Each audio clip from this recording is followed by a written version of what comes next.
nós estamos caminhando aí com o Senhor, na nossa vida cristã, e nós começamos a sofrer. Aí nós assumimos aquela cara de sofredor, né?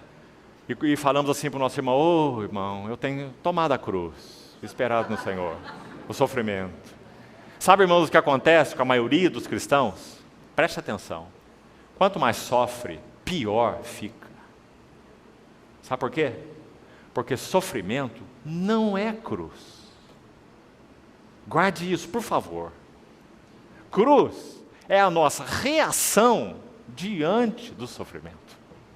Em outras palavras, o sofrimento que o Senhor ordena em nossas vidas, Ele arranja. Ninguém precisa acordar de manhã e orar pedindo sofrimento.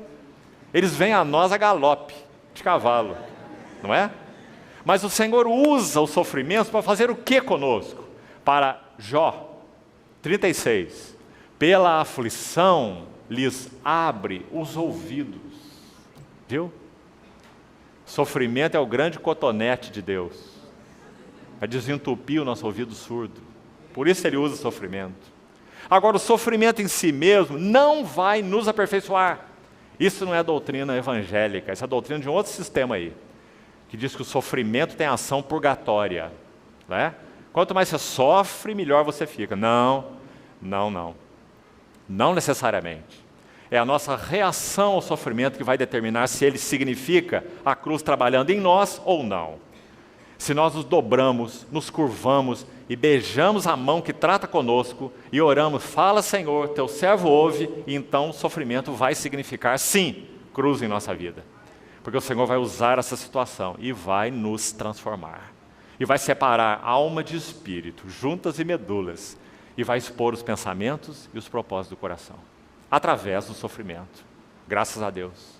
E a mesma coisa com relação à palavra. A ação da palavra também não é compulsória, obrigatória. Por trás da cruz sempre tem um se. Se alguém quer vir após mim. Importantíssimo. Porque, como falamos, podemos reagir adequadamente ao sofrimento, pedindo que o Senhor nos fale, nos mude, nos quebre, nos molde na imagem do seu Filho, e então esse sofrimento terá ação transformadora em nós. A mesma coisa a palavra. Quando nós ouvimos a palavra do Senhor, e o Senhor fala ao nosso coração 24 horas por dia, Ele usa tudo para nos falar. Ele nos fala pelo seu Espírito, nos fala pela unção interior, nos fala por um irmão, nos fala pela Bíblia, nos fala por um livro, nos fala por uma meditação, nos fala por uma palavra que memorizamos e guardamos no nosso coração. Deus fala, fala, fala e fala, em todo o tempo. Nós é que não temos ouvido.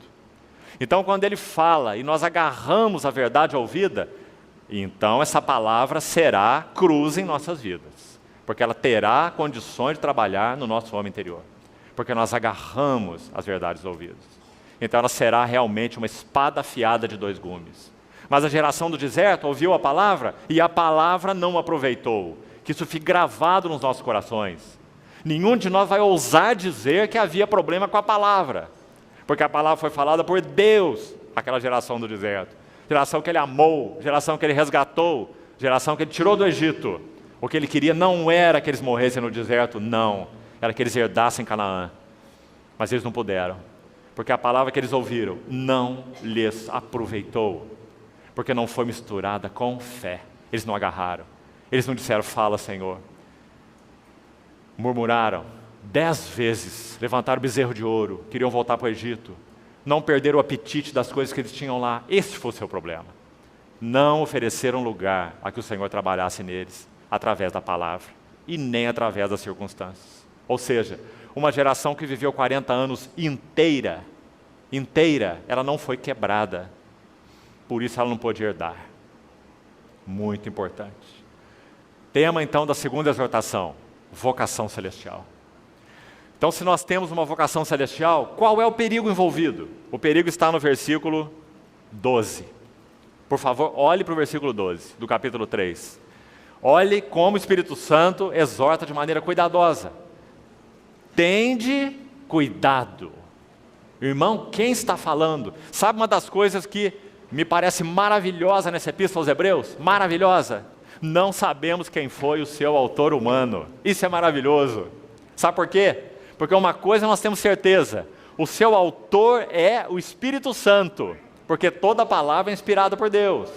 Então, quando os encorajamentos aqui e as exortações aparecem na primeira pessoa do plural, o nós, diz assim, corramos, primeira pessoa do plural, certo? Esforcemo-nos, primeira pessoa do plural. Temamos, nós, primeira pessoa do plural. Nós não sabemos quem é o autor humano, mas o que nós sabemos? Que é o Espírito Santo.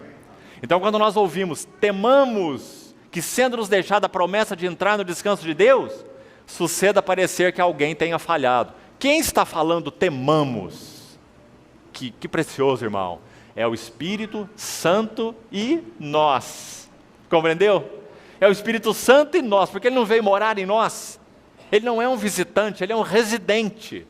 Então é Ele que está falando dentro de nós assim, temamos, porque Ele também teme. O Espírito Santo teme que nós não respondamos a tudo que nós temos em Cristo.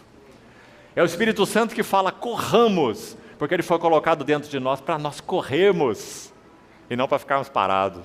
Então Ele fala, corramos. Que lindo percebermos isso.